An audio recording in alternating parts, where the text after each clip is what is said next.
Oh, it's Fired Up Friday, Arizona Wildcat fans. You know what that means. We have to defend the honor of Tommy Lloyd in this very talented 2025 roster because some people think they're barely top 20. Could that be true? Find out on the AZ Wildcats podcast in 30 seconds. Leave a like, drink your water, don't go anywhere.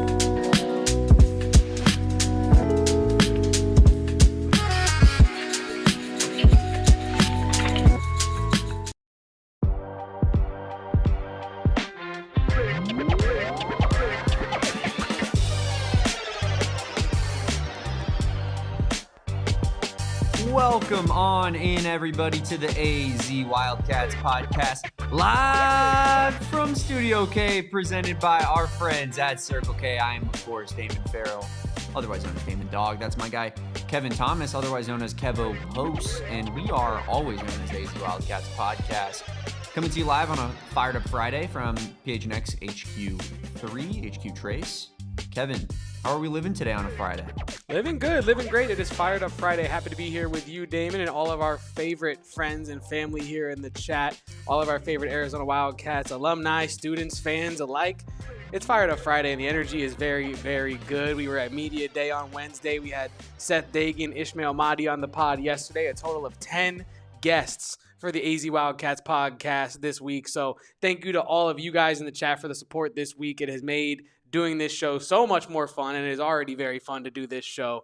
And today I'm very excited to talk more about Arizona basketball and why they should be a top 10 team. But while we're on the topic of Media Day, Damon, I saw our guy Edgar put in the chat a reference to my free throw attempt, and I was going to hit this at the end of the show, but I feel like we should just hit it at the beginning. We've already been brought up. Edgar said, can we discuss how Kev did not pop his jersey, I was wearing a polo, after hitting the free throw in McHale?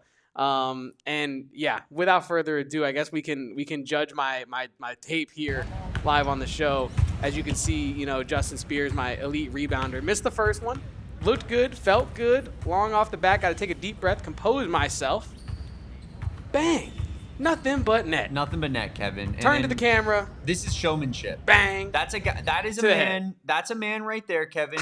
Who you know, that's a showman. He knows how to fire up the crowd. I know this isn't the PHNX D-backs podcast, but when Blaze Alexander robbed a home run a couple weeks back, he immediately is giving some of this. He's trying to say, hey, show me some love. Let's hear it from the fans, and that's all Kevin's doing, pointing right at the camera. He knows what the camera is at all times. But in actuality, Kevin had no idea that he was being filmed in that instance, and it ended up being a really good clip. But Edgar, I did not shoot on McHale's court. I'm not gonna lie, I was a little jealous. I valued the shot, and I think, you know what, Kevin, I'm willing to just put this out here right now. Feel free to thank me for my service. Oh, dude, I could have easily ran over there and started just trying to shoot some free throws to my boys, but instead I said, you know what, this would be important to Kevin. This would do well for his social numbers. I'm gonna sit there and I'm gonna take a back seat here, and I'm gonna put my self-interest in the rear view so that my sweet baby boy Kevin can have this beautiful video for his social media feed. I genuinely appreciated it, Damon. And also I wanted to say, like, it's just who I am. Kevin, it's who I am. I'm sorry. I'll never change. I care too much. You're just one a of good my biggest guy. Flaws. Good guy, university graduate Damon Fairall right there. And also I wanted to say, I didn't do the research this morning like I wanted to. I didn't really have time to do it, but I will going into the season. There has to be a list of ASU basketball players who have under 50% free throw percentage at McHale, and I want to compile a list of players that I have a higher free throw percent than that played at McHale for our rival school. So I am very, very excited to compile that list. But yeah, free throw got hit. Justin Spears, our guy Justin Spears, who was going to be on today's show, but he's going to be on twice next week instead. He's a very busy man. So shout out to Justin Spears for all his help on this show. But he also shot a free throw at McHale, and I'll play that. I'll wait for Justin Spears to get on the show and to divulge that one, because I told him, I texted him, I was like, you know, next time you come on the show, we're going to have to compare forms and really lock in who has the better form. Because I know you guys saw the gooseneck hanging off the end of my free throw there. I mean, it couldn't have been better for for him. It couldn't. I mean, you almost even gave like a little pause shimmy at the top, even Kevin. Like that's a man who's been there before. But here's what I will say: Justin Spears is a multi-sport athlete. Facts. Justin Spears is a long snapper. He's a free throw shooter. I don't think you have the gridiron ability in your bag. I don't got the range. I mean, on the court, maybe. You know what I mean? But I don't got the range of skill sets that a guy like Justin Spears does. The writing, the talking, the interviewing, the long snapping, I don't know, the food expertise, the free throw expertise. Justin Spears got it all. We have a long way to go before we enter the Spears realm, Damon. But today, we're not talking about my free throw game exclusively. We are indeed talking about the Arizona Wildcats being underrated heading into this 2025 season.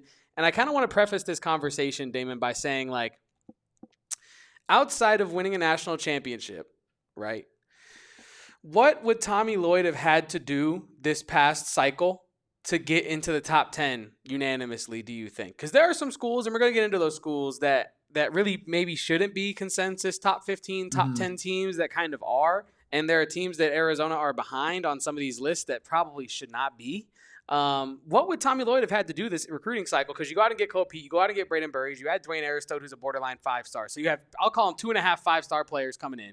You have LeBron's son, Bryce James, who probably is not going to get too much clock, but you'd think the media would fall in love with that, right? And then you also have Kharchenkov coming over from overseas. His game is incredibly versatile and very fundamental, I should say. So if you're a scout looking at that, his game seems to project better than a lot of people's game coming over from overseas. And then the list just goes on and on. You add Evan Nelson from the transfer portal, a veteran hometown presence, right, coming in to help stable this bench unit, I assume. And it feels like Tommy Lloyd checked all the boxes, right? Blue blood, high level, or blue chip, I should say, recruit. Koa Peat went out and got another one in Brayden Burries. And then you got the near blue chip recruit in Dwayne Aristode, who I believe is going to play like a blue chip recruit this upcoming season. It doesn't seem like and you also have returning players. Jaden Bradley, veteran point guard, leading your roster. Tobe Awaka, one of the best rebounders in the nation, coming in leading your front court. Mo Krivas coming off of an injury, 7 foot plus, super huge guy, like just massive person coming back. It just breaking news. Kevin and I sat next to Mo Krivas, and the guy's big. Yeah, breaking news. Our center is tall, guys, and it just is one of those things, Damon, where it doesn't feel like Arizona is really ever going to get the respect that it deserves from a preseason standpoint until they go out and win a national championship, and even then, they still might move the goalposts. Yeah, I mean, I hear you completely. We've been talking about it all offseason. It feels to me, it strikes me as like the build of a roster, the ideal roster build. You know what I mean? Like you have, to what you say, like Jaden Bradley, your senior point guard coming back, leader of the team. Tobe Awaka, your senior center who's played in huge games and dominated a good Oregon team whose best player is Nathan Biddle, right? Who their best player was a big man. And Tobe Awaka, through his rebounding prowess, like basically clawed Arizona back into that game after such a heavy deficit early. You have guys like that returning that are staples of this team that are, like kind of like I'm trying to think of a word for it, like intensity setters in a way. Like they're the guys that are going to lead by example on a daily basis. You supplement that with blue chip elite level freshmen that. When you look at some of these other lists, Kevin, and we're going to get into them here in a second, the Dukes of the world, the Kentuckys of the world consistently are ranked highly when they're leaning on freshmen and blue chip freshmen to be the catalysts of their team, the driving forces of their team, right? But for some reason, when Arizona has blue chip freshmen that they bring in, it's viewed as differently. It's viewed as, well, you can't trust them fully because they're leading and relying too heavily on freshmen. These are words straight out of Jeff Goodman's mouth, for example. And meanwhile, Duke is the number one team in the country with the Boozer twins. How could they be anything else? They bring in the most talent. They were number one last year with all the best freshmen in the country. Like that's totally. I think that I'm not having any problem with where Duke is ranked. I'm having problems with the inconsistency in relation to where Arizona is ranked, relying on these freshmen, but also having the senior leadership in place. I guess just guys that are not super flashy, right? Like Jaden Bradley and Tobe Awaka are phenomenal players at the college level. Like guys that are, I'd say, at the upper echelon of their position in the sport, but it's not viewed as such because they're I guess they just don't have the bigger name. I guess not. And I think part of it is like, what Duke's been able to accomplish over the course of their program's history, I feel like makes people, it's brand bias really is what it is, I think. In Arizona, even though it's one of the bigger brands in all of college basketball from a recruiting standpoint, from a notoriety standpoint, hell, even from like a winning in history standpoint, I know it's just on the cusp of being in that blue blood category, right? But it's close. And I think like when you look at brand bias nationally, like what do casual football fans every year for the last half decade, pretty much, what have they said coming into every NFL season? Well, it's probably the Chiefs to lose, right? It's probably before that, it's probably the Patriots to lose, right? And I think like you get people who, if you don't have time to prepare, or if you don't want to prepare, or if you're just a casual fan, you look at this season and say, well, it's probably going to be Duke or Kentucky or, you know, one of these other schools that I'm used to seeing in these, you know, late playoff environments. But if you really look at what these rosters are, Arizona's not too far off from some of these teams that are consensus like top 5 teams. Yeah. Right? Like what separates Arizona from, I mean, we're literally going to find out on November 3rd, but what truly separates Arizona's roster from a roster like Florida's is last year's national championship ring, right? So it's bringing in last year's success into this year. But I think when you combine last year's success that Arizona was able to have with the offseason that they were able to put together, it feels like they should be a lot closer to Florida than they are like a UCLA, for example, right? For sure. And I think that's kind of where, as an Arizona guy, I think you and I look at it and say, that doesn't feel right. Like it doesn't feel like they fully have knowledge of what the talent is that Arizona has brought in. You look at this Arizona roster and it feels like, and I'll pull up, let's go, for example, with the ESPN list that has Arizona at number 13, and this was their reasoning for that. The ESPN article says the impact newcomer is going to be Koa Peat, and they just go on to describe Koa Peat's game there. And it says Coach Tommy Lloyd will rely heavily on Pete's ability to create matchup problems with his face-up game and finishing prowess. That is true. The projected starting lineup is Jaden Bradley, Brayden Burries, Anthony Delorso. Not sure if that's going to be the case. It could I think be that's the case. fair, though, it is from very an fair. ESPN's perspective. Like they're projecting the guy who started at small forward last year is going to start at small forward. And I also think like it wouldn't absolutely shock me if ADO did start, considering he bulked up and should stand to be better on defense. But that's neither here nor there. And Tommy likes to keep his rotations consistent. That doesn't mean that Aristode or Kharchenkov wouldn't play more minutes than ADO. It doesn't even mean that Aristode or Kharchenkov might not finish games. I gotta stop saying ADO, man. It's it's Delhi. It's Delhi. It's Delhi. That's our boy now. That's our guy. Shout out to Delhi. But ESPN in their listing had Purdue at number 1, which understandable. They have a great lineup of Braden Smith, CJ Cox, Fletcher Lloyd, TKR, who I'm not the biggest fan of. And they play in a cupcake conference. For me, that's the real driving force behind where Purdue should be ranked, because I think Purdue's going to be a top 5 team all season long, because I don't see a single team in that conference that can stand up to them. Yeah. And then you also have Florida coming in at number 2, Damon, which valid. You win the national championship. I'd be peeved if I was a Florida fan and we were not top 3 consensus after winning the national title. You bring in Boogie Flan from Arkansas, Xavier Lee, who apparently, according to the experts, is better than Jaden Bradley and Brayden Burries put together. But I don't know. And I'm a huge Xavier Lee guy. He averaged almost 17 at Princeton. That's a high-level guard to bring in from the portal. Thomas Hall. How do you say that name? Haug? Haug, I think. Haug. Someone correct me if I'm wrong if you do know the answer to that one there. Alex Condon at the 4, and then Ruben Chinyelu at the 5, who was there last year as well. So you bring your entire front court back if you are Florida, pretty much, right? And then you also revamp your backcourt. So that is good enough, I believe, to keep a national champion in the top 3 kind of realm. You move on to Houston, which I understand as well. They have a great, great roster. They add a Chris Sinak Jr., number 6 in the ESPN Top 100. Isaiah Harwell, number 14 in the ESPN 100. So Houston also has like 2 top 10-ish kind of recruits, right? Number 14, number 6 is kind of averaging into that top 10 vibe. Milos Uzan, who we know is a hell of a player. Emmanuel Sharp, who we know is a veteran, can really shoot the thing and play hard defense as well. Joseph Tugler plays the hardest and sometimes most illegal defense that you can possibly play. But I think, like, for example, this is a great example of kind of the pedigree that I think Arizona kind of is trying to build itself into, right? Houston, like the bridesmaid last year, obviously maybe should have won it, arguably, if that Emmanuel Sharp shot had not gone awry. But Arizona is a lot closer to a Houston, a UConn, a St. John's, a BYU than they are to a, let's see where they, than an Auburn or a Arkansas or even like a Texas Tech, right? Like Yeah. UCLA is in the 15 range. They have Arizona at 13. I think Arizona is a lot closer to the third best team in the nation than the 13th best team in the nation based on the rosters that you're looking at when you're talking about the teams that are actually being ranked ahead of Arizona. And you look at it and you say, what separates Arizona from this Kentucky roster, really? Jalen Lowe from Pitt, Denzel Aberdeen from Florida, Otega Owe, who is a beast, and then you have Diabate from Alabama and Jaden Quaintance from Arizona State. So you can't rely on these high blue chip talent level players at Arizona, but you can rely on Jaden Quaintance coming off a really bad knee injury. You can rely on 4 out of 5 transfers in your starting lineup. Is that what I'm being told? Jaden Quaintance was a blue chip 5-star freshman at Kentucky, Kevin.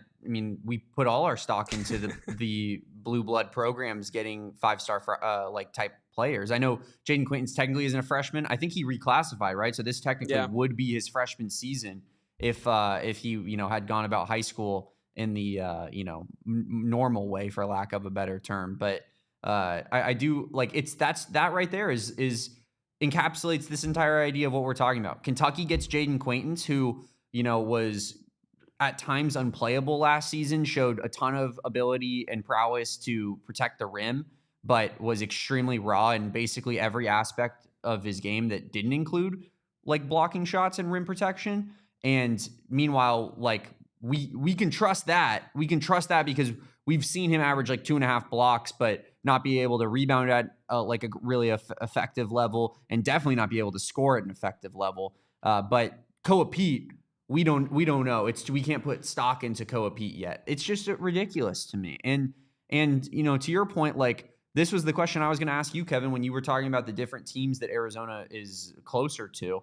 What do you think BYU and Houston think? Do you think BYU and Houston and Kevin Young and Kelvin Sampson and Milos Uzin and Joseph Tugler and Rob Wright, AJ DeBansta, you think that they look at Arizona's roster and think to themselves, no, they're kind of a step behind what we got? Or do you think that they look at Arizona's roster and think, well, they got an elite coach, they have a senior point guard who's an elite two-way player, they have a rebounder in Tobe Awaka who is arguably the single best rebounder in the entire country, they have Koa Peat, who is going toe-to-toe with AJ DeBansta at the U19 USA trials and tournament. It's like you go down the list here, and I guarantee you Houston and BYU, who are figured to be Arizona's toughest competition this season in the Big 12, are looking across the aisle and thinking that team is every bit as good as us. Yeah, no, I'm with you. And I think, like, when you look at where ESPN's and for the record, this is not the most egregious list that we're going to pull up today. Like, this is just the first one that I picked on today. They have Auburn at 14, Arizona at 13, Duke at 12. So it's not like this is a situation where they're just putting Duke super high because it's Duke. Yeah. They do acknowledge that Duke, does not necessarily have the amount of returning production that some of these other teams have. For example, I believe, let me do the quick math right here, they have a combined 14 points per game from returning starters this upcoming year. That's not very good, right? So you do add in Nicholas Mania, you do add in Cameron Boozer. So it is a very star-studded recruiting class, number 1 in the nation, but you don't have the level of returning players that you might have had last year if you were Duke. So that's why they come in at 12. Arkansas at 11 with Darius Acuff, the number 7 recruit in the nation, DJ Wagner, who's a very good player, Carter Knox, Trevon Brazil, and then Malik Ewan as well, Florida State transfer. Texas Tech comes in at number 10. Right. So this is kind of where we start to get into the where should Arizona really be? Because I think if you have like Texas Tech, who they bring back a couple really good players, but it's not like what they brought in to supplement those players is overly impressive at all. Like they obviously have JT Toppin, who is the conference player of the year, and then they have Christian Anderson, who's a phenomenal young point guard.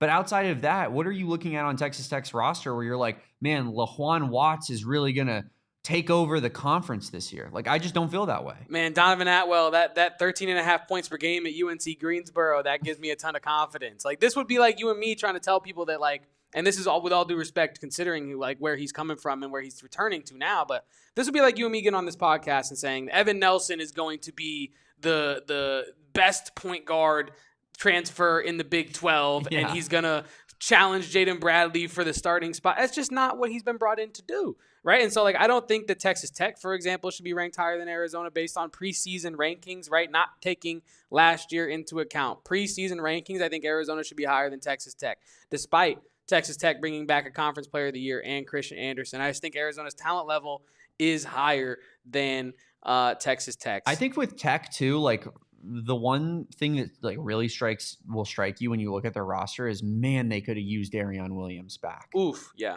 Because I'd be talking about them completely differently if they had that third star, right? Because Darion Williams is, every bit as good as those two players, if not arguably better at times, right? Like there were times where he was the best player on Texas Tech last season, and it's kind of shocking that Texas Tech, the team that paid the most money in the transfer portal for their football roster this year, clearly is just swimming in cash. Ability to bring in JT Toppin from the portal, ability to keep him there in Texas Tech. Like it doesn't it strike you as a bit odd that they weren't able to keep Darion Williams, because you'd think that they definitely ponied up the most money, right?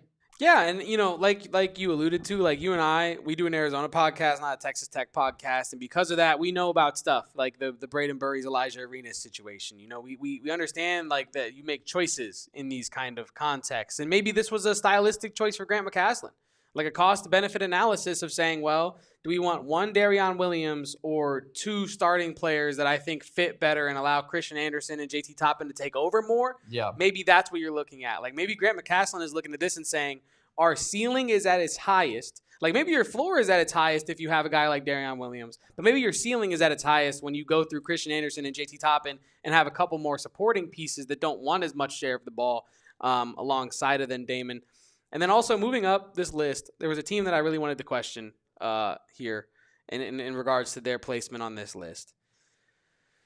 Michigan. Oh, yeah. Like Dusty May is... His PR team is working overtime, brother. That is true. Dude, I mean, they did I forgot who exactly did it, but it was maybe I'll look it up right now to kind of round out this discussion, but there was like a top 25 like basketball programs for the foreseeable future. Yeah. And Michigan was top 5, I'm pretty sure, above Arizona. Yeah. Based off of what? Yeah, we're going to get into that list here at the end of this segment because that list was insane. You did grab that. I did grab that list. I don't think I have the full list here because it was like an article, right? So, but we can discuss some of the teams that are ahead of them in that. But yeah, Michigan bringing Elliot Cadeau from North Carolina, who I think is a fine player. He's also a very raw player who shows a lot of struggles and inconsistencies, and I'm pretty sure most North Carolina fans were like frustrated a lot with Elliot Cadeau. I remember because there were some rumors about Arizona. Could Arizona get involved with Cadeau as like maybe your third guard type of option, type of guy to kind of be the volume scorer, bench scorer off the bench, right? And I remember scrolling through it, North Carolina fans and what they had to say on it, and like the majority of North Carolina fans were like, cool, see ya. Like, we'll find a guy who's better. I don't think that was seen as like some massive irreplaceable loss at all. No, like, look, Elliot Cadeau is not an irreplaceable player. He's a talented kid who has a lot of potential, but has yet to fulfill that yet, averaging just like 10 last year at North Carolina with a fair amount of play as well. So we'll see what he can do at Michigan this upcoming year. And then you bring back Roddy Gale Jr., 10 points per game. Namari Burnett, 10 points per game. Yaxel Landeborg, who is a hell of a college basketball player. Could have went to the NBA, I believe, this year. Made the choice to stay at Michigan. A focus on rounding out his college basketball career. And I'm sure he's looking for a national championship on top of that. But and then to go back to the Big Ten discussion, sorry to cut you off, Kevin, but like I could see Michigan being very good in the Big Ten this year, for sure. I don't see how that translates to the tournament, in my opinion, and I don't see how that translates long term. And Yaxel Landenberg is a good player, like a great player even, but like I do find it a little bit odd that it's just like everyone expects that he's just gonna hit the ground running from where he was at UAB.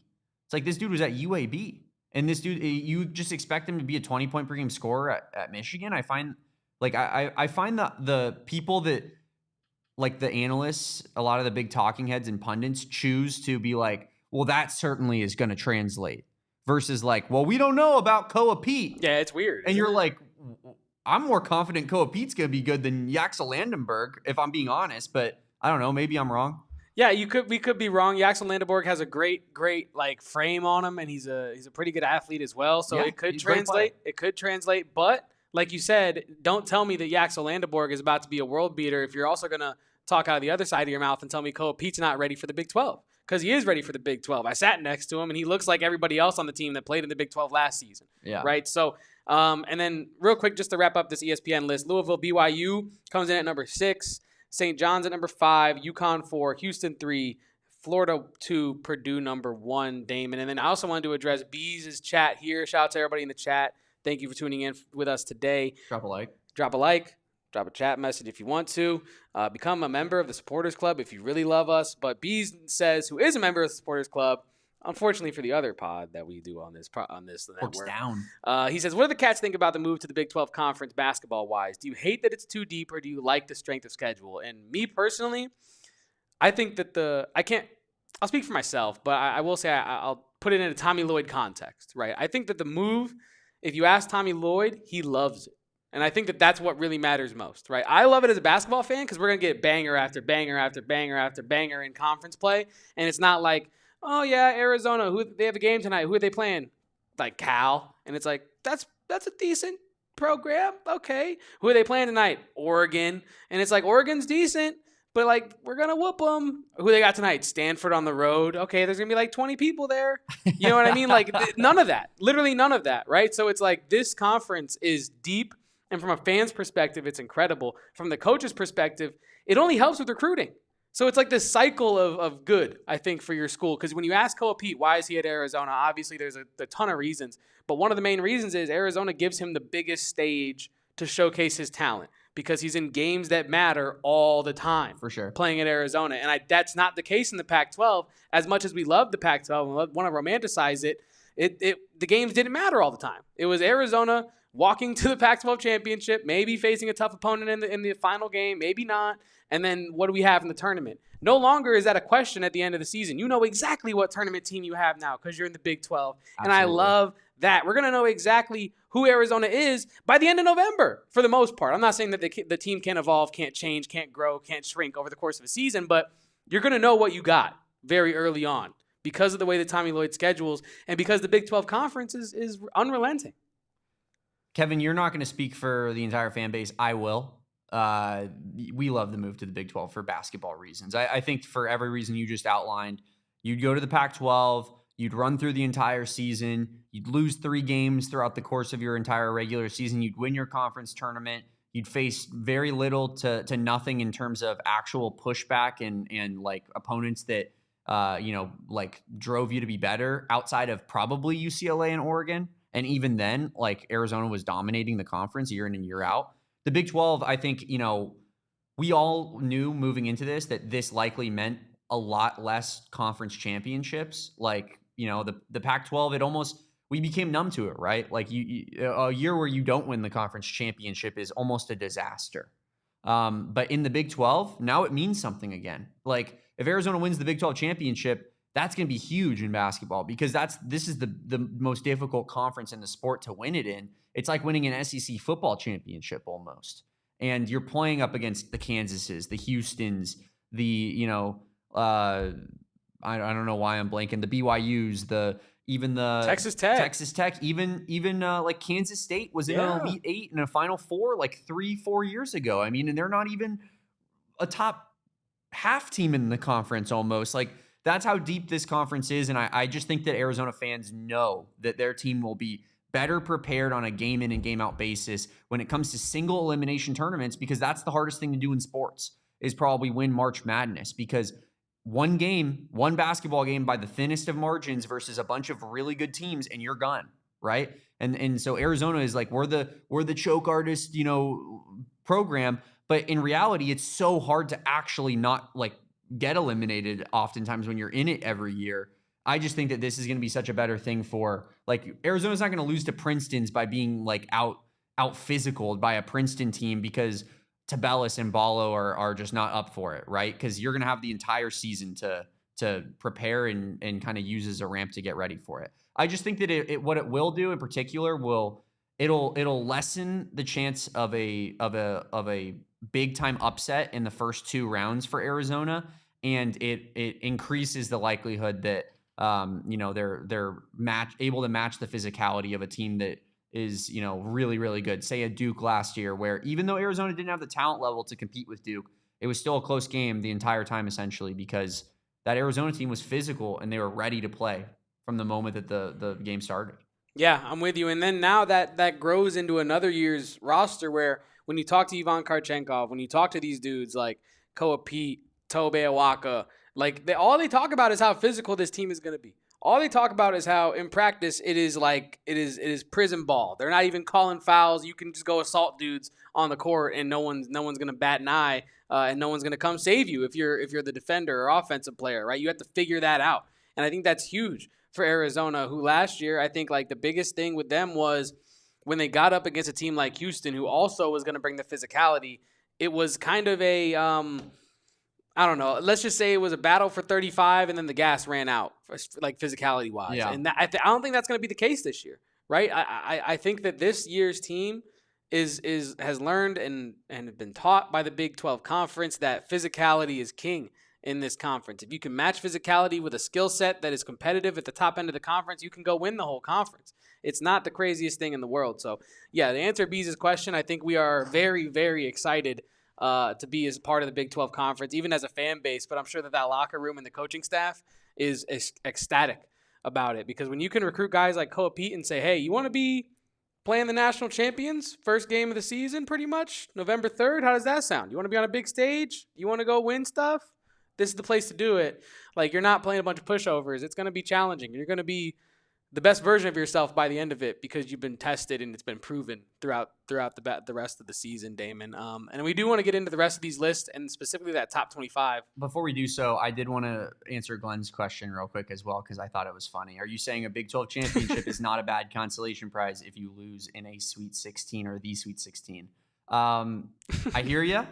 I understand what you're trying to get at here. And here's what I would say to that. And I think that anyone that is being reasonable would agree with this. If ASU making the quarterfinals in football is like, that's a significantly better season than Arizona basketball making a Sweet 16. If Arizona football was in ASU's position last year, like, I'd be over the moon. ASU or U of A basketball making a Sweet 16, I've said many times on this show, does nothing for me anymore. So it's like, I think that the expectation level is just a little bit different. I do also think that the Big 12 is clearly better at basketball than football. Like, it's the premier basketball conference, or neck and neck argumentatively the top dog, versus football is definitely third at best when you're talking conferences here. So, I do think that, yes, I hear your point. It's funny, but I even from my perspective, from like, if Arizona football did that, I'd be treating it like it's the coolest thing ever. Whereas like an Alabama fan would be like, man, that was a crappy season. I guess that's kind of where I would go with from that perspective. Yeah, and I do appreciate Glenn's question because it was kind of cheeky, but it was funny. And like Damon said, it just means more. Like, each game means more. So each win means more. So if you are able to win the Big 12 Conference, while you want the ultimate thing, you want the national championship, if you do face a team like a Duke in the Sweet 16, you do have something to rest your hat on. Yeah. Which, usually ASU fans they don't even have a hat, basketball-wise, to put on an imaginary stand. You just got to maybe show up to the games if you're an ASU fan. Attendance is very optional at McHale North. So, yeah, but like I said, we're going to talk more about specifically that list of the top 25 programs over the next 25 years and why Arizona is criminally low on that list, and a lot more here on the AZ Wildcats podcast. We're taking a quick ad break. Drink your water, leave a like, don't go anywhere. And I want to talk to you about our friends over at Pure Edibles. Enlighten me, Kevin. Because if you want to be unwound, if you want to be relaxed, or if you want to have some, uplifting vibes, Pure Edibles has the edibles for you. It is founded right here in the Freedom State of Arizona.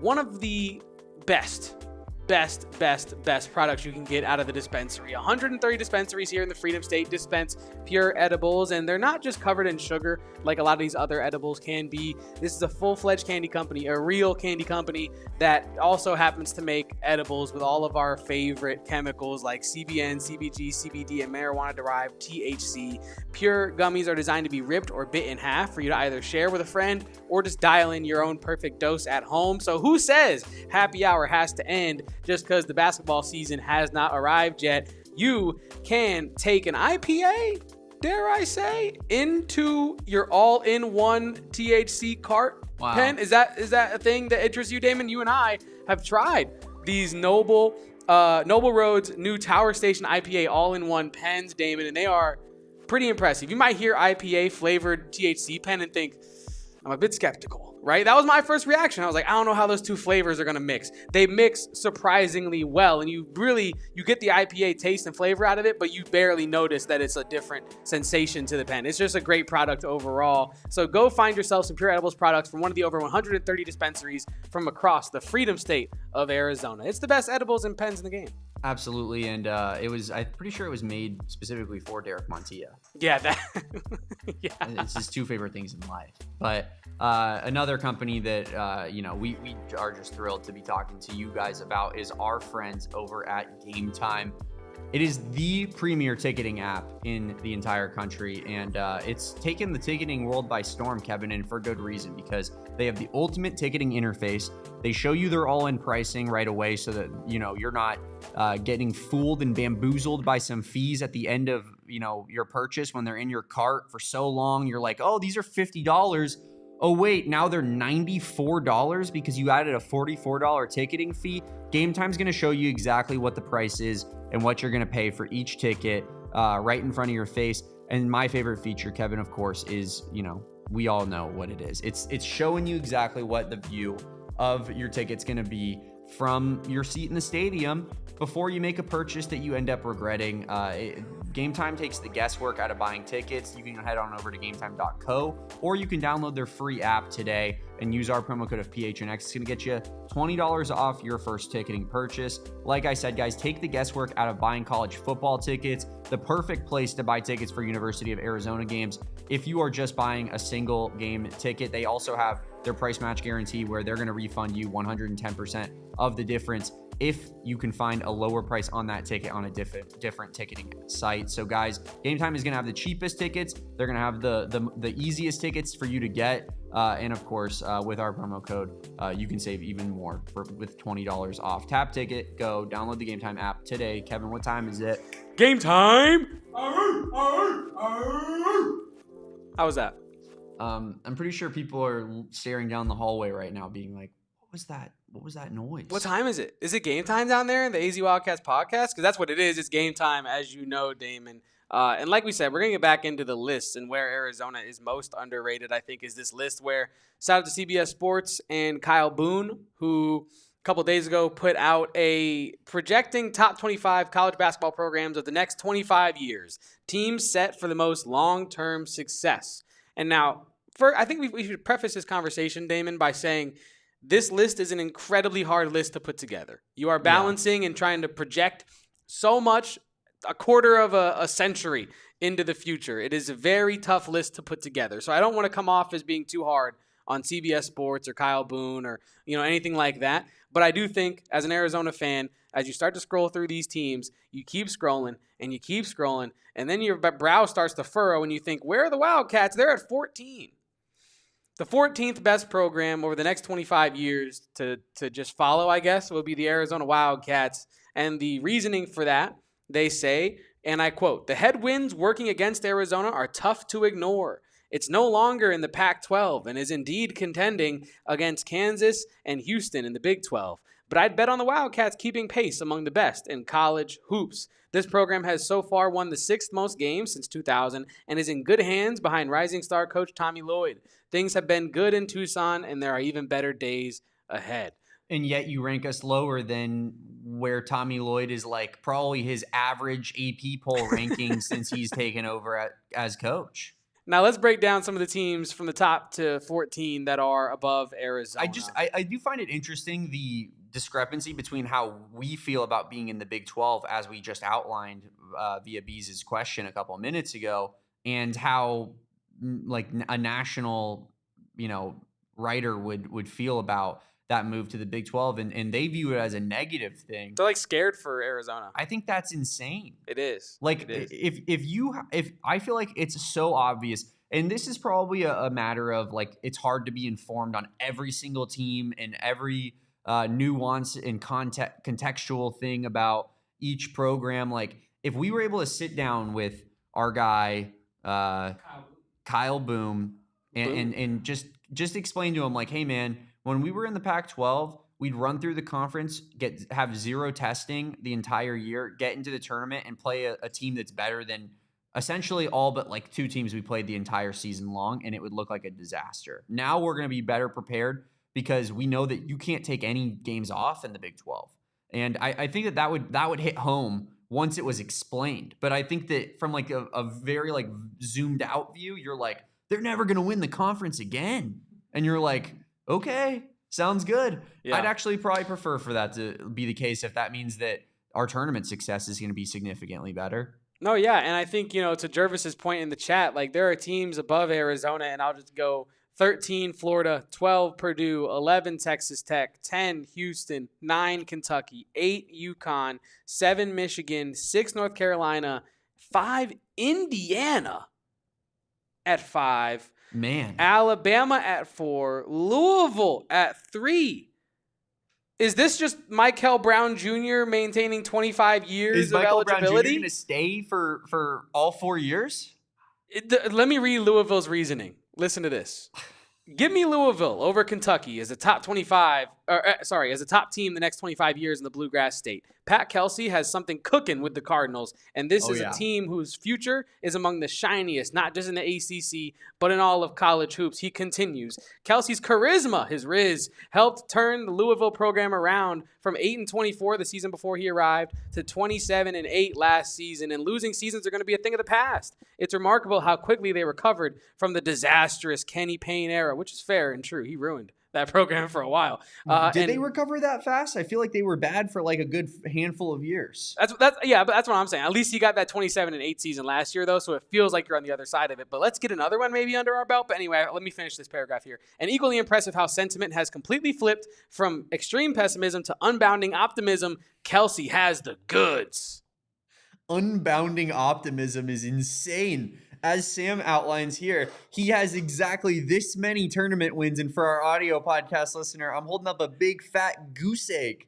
That is insane. Top 3, Kevin? It's unbelievable. Louisville? It's unbelievable. Number 2, Duke. Number 1, Kansas. And I think Kansas actually being number 1 is kind of egregious, considering in the reasoning for Kansas being number 1, our guy Kyle Boone concedes that Bill Self won't be a part of it. He goes, no That's program crazy. Has been kissed by the basketball gods more gently than Kansas. That was so romantic. It has been led by Hall of Fame coach for more than 40 years now, from Larry Brown to Roy Williams and now Bill Self. I suspect that trend will continue for decades more. Because they just actually, I don't know if you know this, Damon, they grow Hall of Fame basketball coaches on trees in Kansas. You can just go pluck one. It's really easy to go find them. I will say they kind of do. They do, but like, okay. I will say the Packers, for example, in the NFL. We had this talk the other day in regards to Bill Self. 100 so it's just rehashing the same thing. But yeah, I agree with you in the way that they should not be number 1 because Bill Self is gone. I think they should be top 10 with Bill Self gone, because I do believe in their ability to bring in an elite level coach no matter what, because it's Kansas. It's what they do. Yeah, but being number 1 when your coach is so uncertain. Yes, yeah. What? Yeah, it's hard to guarantee that they're, even if they do get a really good coach, it's hard to guarantee that the success is just gonna flush right into the first 3-4 years of this new coach's career. I don't know. Let's be real. Duke is 1. Yeah. I'm not sure it's close. No, because they're always going to be Duke. 40. It's crazy. I don't know. But let's go team by team here for a quick second, Kevin. Okay, let's do it. And then we'll hit our next break. Let's do Florida. What's the argument there? Florida's argument from our guy Kyle Boone is that the Gators outside the top 10 may sound wild, given we're only months removed from them winning the national title. But what seems blasphemous now, Florida is coming off a title run to capture its third championship since the 2000s and is merely a testament to how tough it will be to crack the top 10 in the next era. I'm skeptical it can maintain its status among the top-heavy SEC, but it does seem next season and the next couple could see it contending for more rings. Top-heavy SEC being Alabama, Auburn, and Kentucky? Yeah, top-heavy SEC, and then you also only have 2 SEC teams in the top 10 of this list.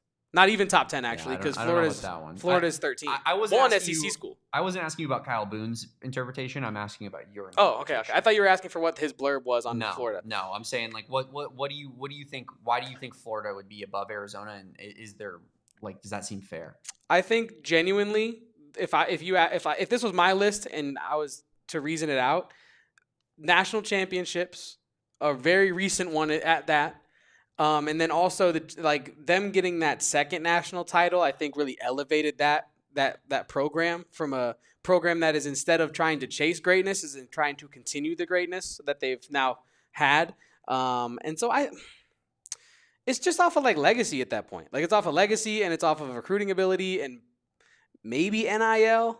I don't really know Florida's NIL situation. I would assume it's pretty good. Yeah, it's definitely robust. Yeah. I think Florida's a great program, and they clearly, I mean, they have 3 natties in my lifetime. It's definitely something to be, applauded. But they've also had a lot of years there in between that were not anything special at all. And, I think if we're doing a top 25 list of teams moving forward into the future, how can you say Florida is going to be a more consistent and better program than Arizona? It's just not the case. Maybe they'll have a better ceiling. Who knows? I mean, that's certainly what recent history has shown us. But, I think overall you can't argue that they're in a better place as a program. Purdue, I don't necessarily have a problem with. I think Matt Painter, what he has is very sustainable. I know Sam was kind of pushing back on Purdue earlier. I think Brayden Smith is the best player in college basketball going into this season. Fletcher Loyer is a good, solid shooting guard right next to him. TKR, who is not Kevin's favorite, is still a 20-point per game scorer at the college level. And then they supplement it with one of the top rebounders in the entire country. I don't think that Purdue's going to be good because they have the top rebounding transfer in the country. I think that they already were going to be good, and they're just adding a few pieces on top at a position of weakness, really, because they needed some help from the front court. But I think Purdue is in a good spot as a program. Texas Tech, I don't even really have that big of a problem with. I think Arizona is definitely a better program long-term than Texas Tech is. But Texas Tech has tons of money. They have a good team right now that's very similar caliber to U of A's. And so I'm not going to freak out about that. Really good coach, too. Houston should not be higher than Arizona. Houston should absolutely unequivocally not be higher than Arizona. Kelvin Sampson is how old? I mean, he's in his 70s, I believe. His son, Kellen, would be taking over for him after he retires. He's 69 years old. Nice. There we go. And nice. I believe he should be probably looking to retire here in the very near future. What does Houston look like without Kelvin Sampson? They were nothing before he got there. So I think that's very much up in the air.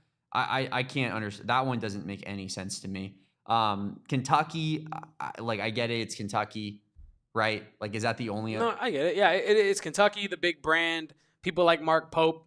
I do too, but he's not better than Tommy Lloyd. No, that's a fact. I'm with you. UConn at 8. I think you can sell me on that as well. They're a historic program. I always call them a franchise. Historic program, and I could hear you on that as well. Michigan at 7.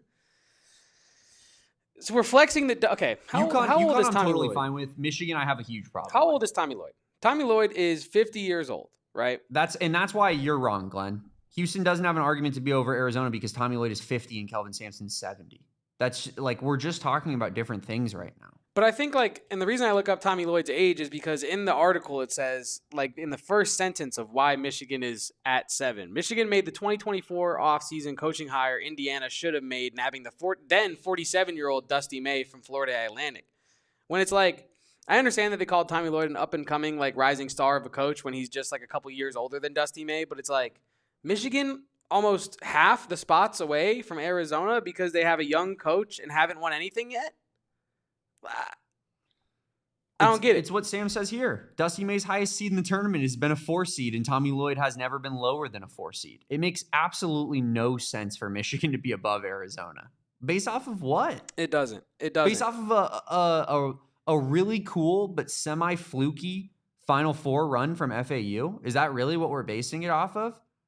I think that's egregious. But no, Glenn, by that logic, Kenny would be ASU and ASU football and Kenny Dillingham have a better future than, say, who's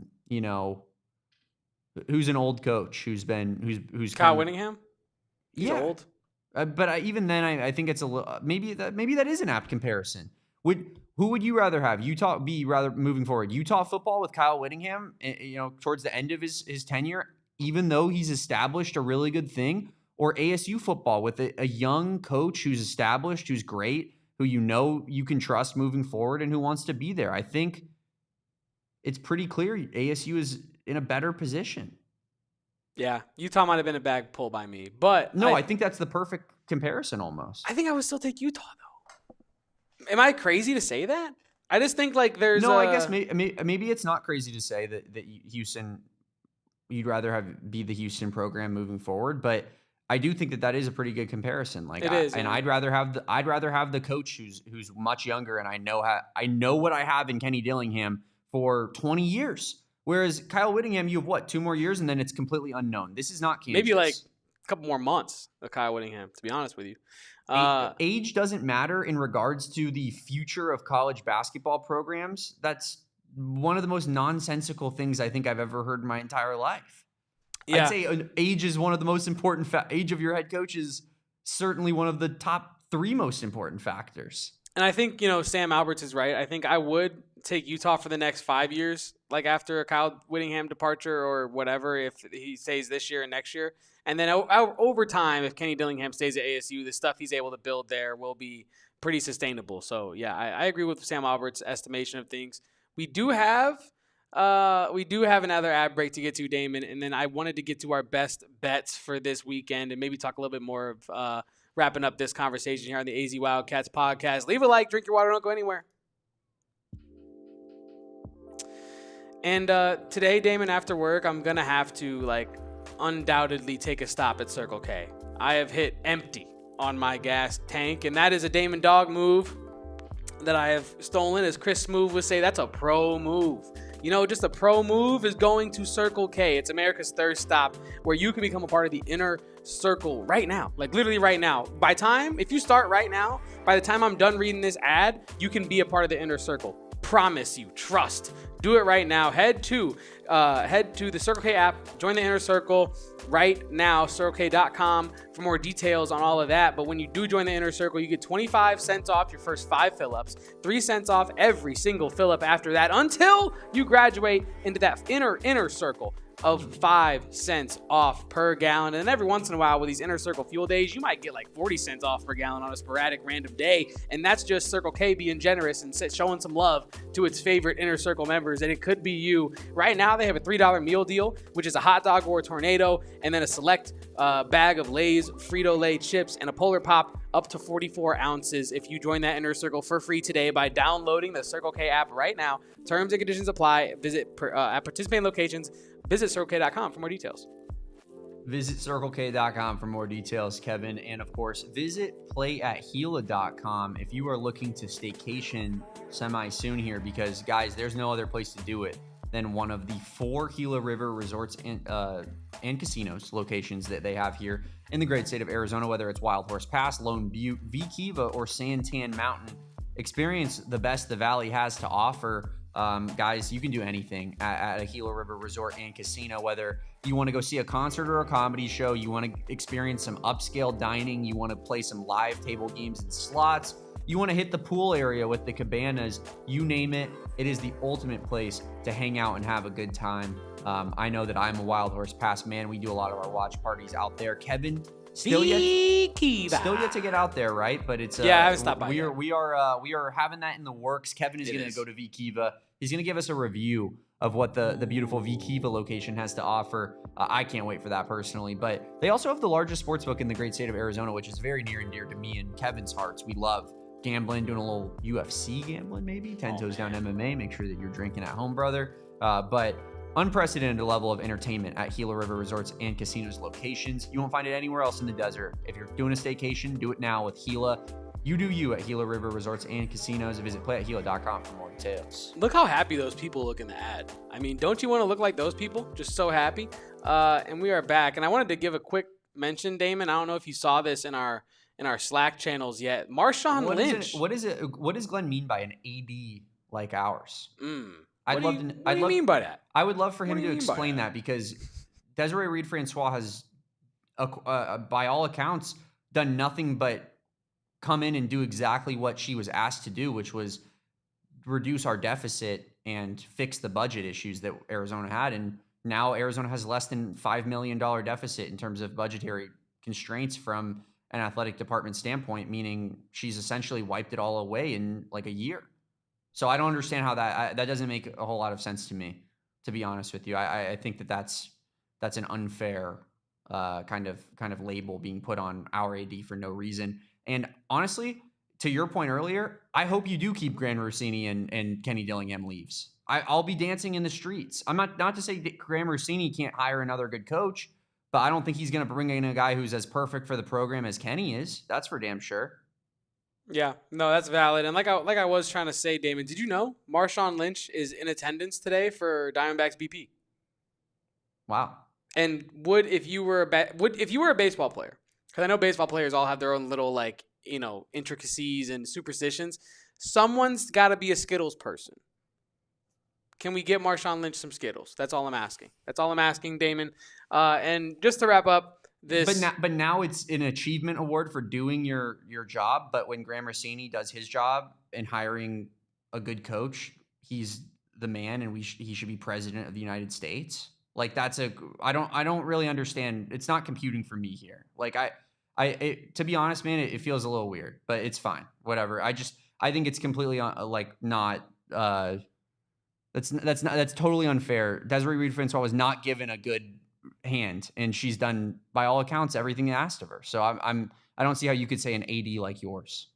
No, that's valid. That is valid. And like AZ Cat Dan, who is a new subscriber to the channel that we really appreciate for your support to this here show, says, I think Glenn is hitting the Pure Edibles gummies just a little bit too hard. I know Glenn reacted to the Noble IPA pen that I brought up during the ad read by IPA and marijuana pen? That's talking crazy. He said, how about crunk, I think, is a term that he brought up. So maybe he went to the dispo, got himself some Pure Edibles Noble IPA all in one pen, and is hitting it, you know what I mean, in the passenger seat on the way home and just letting off some takes.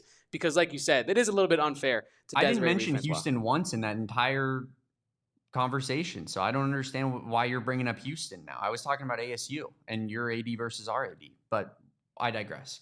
Let's keep going. Let's keep going. And we do have here, to wrap up today's show, some of our best bets, Damon, because I don't know if you could actually pull it up potentially. If we have we need to start being better about keeping track of the record. Here. Oh, I do have our record. I just need what your games from last week were. Do you remember what your games were from last week?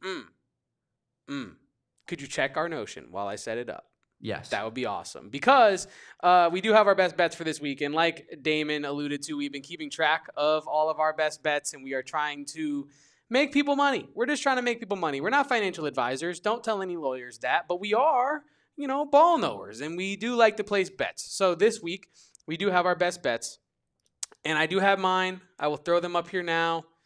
These are mine and Damon's, but I'll talk about mine. I have Iowa -1.5 versus Rutgers. This is my best bet of the weekend, Damon. I think Iowa -1.5 right now feels so free. That's today, right? Yes, it feels so free that it is wrong. Rutgers is 0-4 and 1-3 against the spread since Iowa joined the Big Ten in 4 games versus the Hawkeyes. Not only that, Iowa's fully healthy. Rutgers is not fully healthy. They have injuries to their wide receiving core and their offensive line against a defensive front of Iowa that is stout every year. Every year they are stout. Just held Iowa State down to the gridiron there and didn't really let them get up for very much of that game either. So it feels like Iowa -1.5 is the play.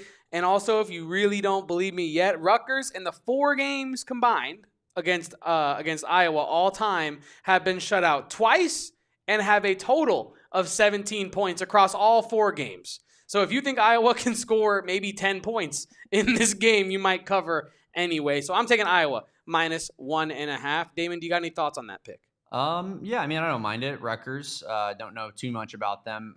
Don't know too much about a lot of Big Ten teams, to be honest with you, this year. But you watched some Iowa football versus Iowa State, so I'll trust you on that one. And then moving on to my second one, Baylor -2.5 versus Glenn's beloved Sun Devils. This isn't actually this is not me being my reasoning for taking Baylor is not just because I'm an Arizona guy. I think Baylor is at home. Neither team has really showed the best version of themselves so far this season, right? And I think that if it does end up being some sort of shootout, which honestly I don't know if it's going to be. I think ASU's defense can be pretty stout at times, and I think if Baylor is ever going to wake up defensively, it would be at home coming up against an ASU team who is talented offensively in a lot of ways. I think that this is a team in Baylor that's likely to struggle against the run game of ASU, but I think at home with the Heisman quality quarterback in Sawyer Robertson, and then you also have Sam Levitt on the other side who is trying to get back into that kind of a conversation. Mostly it's the home factor for me. It's the home factor, Sawyer Robertson factor, and the fact that defense has to shake back at some point. And I think if you're going to do it at any point, first game of conference play at home, give me Baylor by 2.5. Yeah, I don't mind it. I hope it happens, obviously. But I honestly kind of have a sick feeling ASU is going to win that game. But I'm really excited for that one. That game and the Utah-Texas Tech one are absolute bangers, Kevin. Yeah. Absolute bangers. And why don't we hit overtime here and finish out what we got here on the AZ Wildcats pod in terms of our best bets. Kevin, your third and final bet. My third and final bet, Damon, is the under in the Texas Tech-Utah game. Almost 60 points is that line, 57.5 for that game. It's the early window game, 10 a.m. local, 9 a.m. our time, Damon.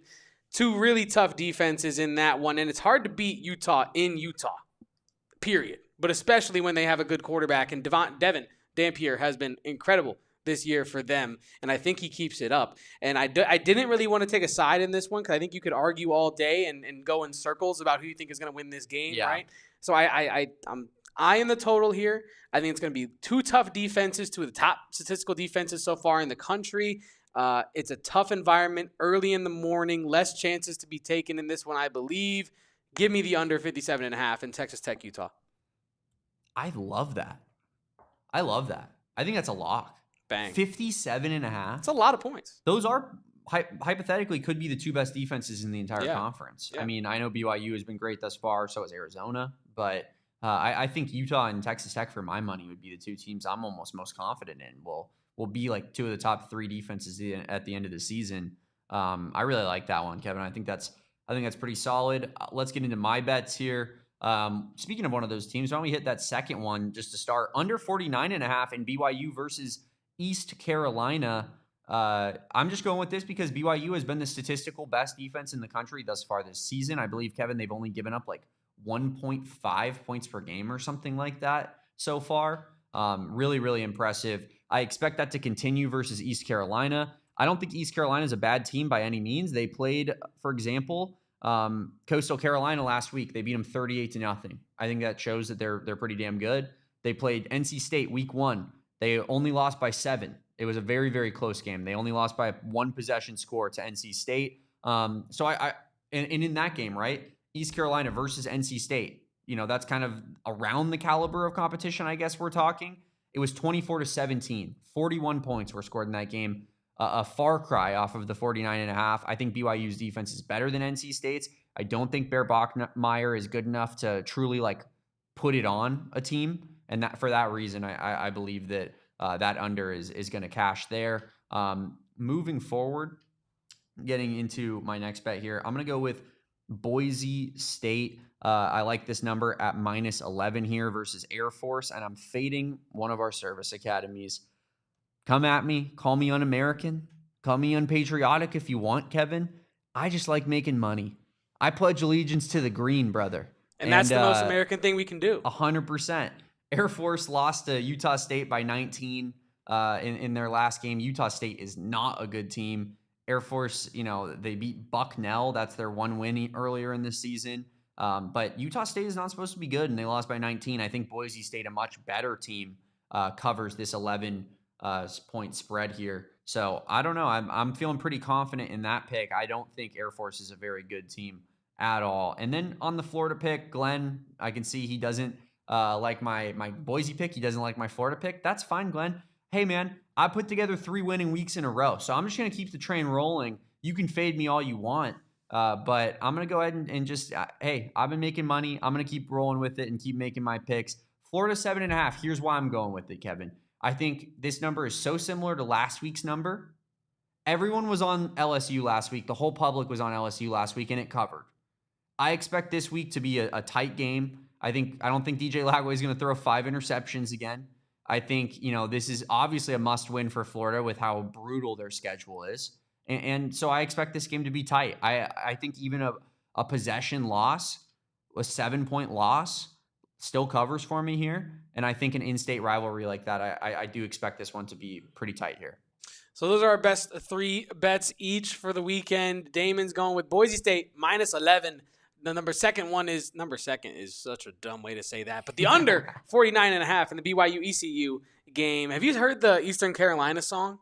Mm-mm. I'll have to show it to you off air. In the spirit of ECU, Florida Wow. plus 7.5. That sounds like a Sunday service type of like white Christian non-denominational church type of song. Yeah, it's a really good bop right there. And then you have Iowa on my side minus 1.5, Baylor minus 2.5, and the under 57.5 in the Texas Tech Utah game. The 2 I'm most confident in that I'm kind of picking between my lock of the week is Iowa and the under. But I think I'm going to stick with Iowa as my number 1. They're 4-0 against Rutgers, 3-1 against the spread. So I think I'm going to go there with my favorite pick of the week. Yeah. I'm trying to think of what I'm going to go with my lock. I think that Boise State number feels so good. It feels so good. Why is a team that just lost by 19 to Utah State playing a better team, and now it's only an 11-point spread? It should be hypothetically even bigger, right? Maybe something's up there. But I think on paper that just looks too good to be true. I'll go with the under. I'll go with my under in the BYU ECU game as my lock of the week. I just think BYU's defense is too good, and ECU is not going to really help contribute much at all to that 49.5 total. So, and I don't think Bear Bachmeier is going to be able to put up like 35 points in this one. So that's why I'm going to go with that under as my lock. I appreciate that, Damon. And I got one more thing for you before we get out of here. As you can see in my best bets, I'm betting on this Utah game. Mm-hmm. And I pulled it up in the stream, so maybe you caught it in the mix of me doing that behind the scenes. But have you seen Utah's helmets for this week? I have not. Now you have. They are beautiful. Look at those things. You have the design inside of the W on the side of the head. You have the pattern going straight back, the muss. And then obviously the reflective Utah on the visor there. This is Utah, honestly, underrated level of swag for the football team. Totally. I think totally underrated. Yeah. Utah has I think one thing that they do really well is incorporating different themes into their already used logos. So like when they went to the Rose Bowl in those 2 seasons, they basically just I don't know if you remember, Kevin, they threaded a rose through the U on the helmets. Gorgeous, They sold a ton of merch that had all those logos everywhere. Now you're seeing it with a little bit of a Native American design and kind of, incorporation because they are the Utes. I think that's really cool. So dope. And like you touched on there at the end, one of my favorite parts about it is how they interweave different cultures into their football program as well. And I think we talk about that all the time with Arizona and the lay and all this stuff. But it is important to a lot of people. And I think it's really cool to show that on that kind of a stage because it's a huge one. It's probably going to be, I know it's the big noon kickoff, but it's probably going to be the game of the day in a lot of ways, Texas Tech versus Utah. So very excited for that. Those are our best bets. That is Utah's helmet. And this has been the AZ Wildcats podcast. Wow, Kevin, that was poetic, my guy. But let's wrap this thing up. Let's get on out of here. Zach Bossy in the comments section says thoughts on the Huskies minus 21.5 against WSU. Well, if it's anything like last year's Apple Cup, Jed Fish is going to call a horrific speed option with the game on the line, and you guys will lose. So, but I know that I think you guys were a double-digit favorite last year, although it was a lot closer than that. That's a huge number, man. I feel bad for both Oregon State and Washington State, both playing their rivals, Kevin, this week, and those spreads are nasty now that those teams are have been relegated to the the bones that are the Pac-12 conference. But anytime touchdown for Heisman frontrunner Jonah Coleman feels pretty free. Unfortunately, we can't bet on props here in Arizona when it comes to college, or else I think I'd have $1 million. It feels like it, at least. But appreciate everybody for watching this show today. It's been a lot of fun. Kevin, those are our best bets. Let's see if we can keep this gravy train rolling. You went 1-2 last week, but you're still up on the season overall in terms of winning record. So need you, Hawkeyes. We need you bad. Still something to hang your hat on. We'll be back on Monday. Glenn, it's either going to be I'm right or you're right, and we're going to be going to war on Monday over these bets here because you're fading everything I got. I respect it. Let's see how the Big 12 Conference fares this weekend. Kevin and I are going to recap that on a Monday and make sure that you guys are all here for that one. Like this video if you haven't done so already. Subscribe to the channel and rate and review on your favorite podcasting platform. I'm Damon Dog. That's DWG. That's Kevo Post. That's KEVOPOSTS. And we are the @PHNX_Wildcats show on all social media except for TikTok, where we're at AZ Wildcats Pod. Blowing up, doing a bunch of Bryce James numbers, Kevin. Check it out on Overtime. Overtime took some of our stuff with Bryce James. I believe House of Highlights is in the works of getting some of our Bryce James content. So really cool stuff going on our social channels right now. Make sure you guys throw all of those a follow. And we'll be back on a Monday at 2 p.m. But until then, peace out. Bear down. And go Cats. Have a great weekend. Thank you for an incredible week of shows. We all silly like the mayor.